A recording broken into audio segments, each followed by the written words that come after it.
Joining us via Skype is a woman who understands what it means to fight.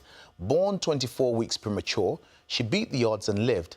As a singer-songwriter and spoken word artist, her work reflects her will to survive and overcome every obstacle. She joins us via Skype to talk about her debut album, Pieces.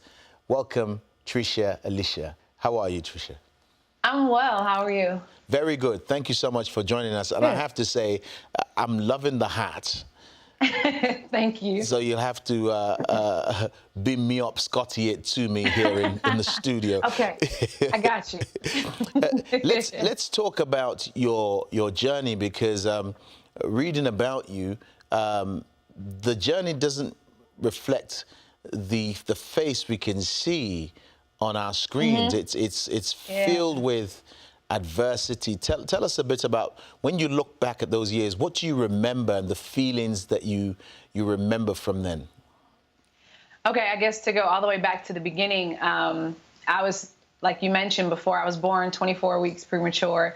It's something that obviously I don't have a lot of active memories of, but listening to my parents and listening to my grandmother, they definitely share what it was like for them to kind of have this newborn that is fighting for their life. There are stories that they tell me about with the doctors that say, oh, she was supposed to be, mentally retarded and have hard of hearing, be, visually impaired and have motor skill development challenges.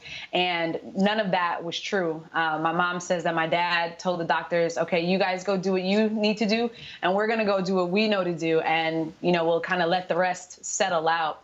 And it's actually pretty exciting for me, because as I hear people who say, oh, man, my child is, my wife is having complications, or, had a baby who was born at whatever week, I'm like, listen, look at me. I became an engineer. Like none of what they were telling you has to be true. You don't have to accept it. You can just believe God, and I'm proof that He answers prayers and He still does miracles. So you're qualified as an engineer, you say? Yeah, I am. Now, what on earth, after spending all that money and all that hassle becoming an engineer, now you're a musician?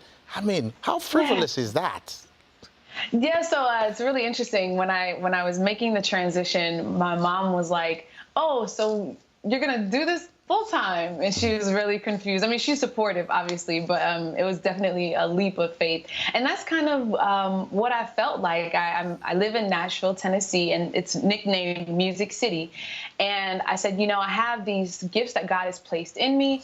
If not now, then when? And He started to open doors. I started to meet people. I started to take my songwriting to higher and higher levels. And it kind of was really like a God orchestrated thing. And not to say that it wasn't, that it was a cakewalk or that it was easy.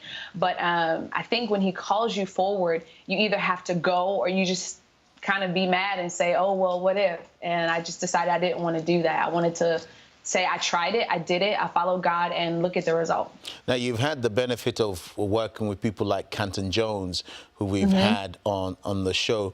But I just want to take you back again for someone who gets to listen to your CD. You were saying if someone watching they've got a child who's not, quote unquote, normal, or there are reports about them that's concerning, you're saying, look at Trisha, Alicia's life, and find confidence that God is able. Absolutely. So was it easy when you listened to your parents and listen back, how easy was it for them to get through that period of what the doctors said and what you became, this wonderful person who's qualified as an engineer and then has great artistic skills? I don't think it was easy at all. My mom shared a story where, she was asking God, well, why my child, and why did this have to happen to me? And she said God spoke to her very clearly and said, how long does it take to make a baby? And she said, well, 9 months. And he said, well, are you at 9 months yet? And she's like, well, no. And he's like, well, I don't want to hear you pray for your daughter. I want you to pray for all the other children that are in the hospital. I want you to use the connection that you have with me to be that connection that someone else doesn't have. And that inspired me in a way where it was like, man, here I am as a result of actions that they took. And you didn't really know, right? Like at that point with your kid in ICU and the doctor's telling you all of these bad things. You don't really know what's going to happen, but you just believe God. And through my life, you know, I'm the only girl of all brothers, and being an engineer, it's a male-dominated field, so you don't really know sometimes the situations that you get into if people are going to be responsive to your ideas, or you don't know if you're going to be accepted into, you know, the workplace or the group environments. And you just have to believe that God has you in the right place at the right time. You have the right information, you have the right anointing for whatever situation. So whether you're the parent listening to these bad reports for a child that's not normal, or if you're the person who maybe is called to some unusual situations, you're there for a purpose, and God has meaning for your life. When you describe your record, or once I'm listening to your record, in one word, what would you say you want me to experience as I listen to those sound waves, from the keyboards to your vocals to all the wonderful orchestration? One word of what you want me to experience. I want you to be transformed. And by that, I want you to see God a little bit differently, or maybe you see him in your life a little differently. Trisha, Alicia, how would you describe your music yourself? You've been described on Pandora as like Mary Mary, but what does Trisha Alicia say herself?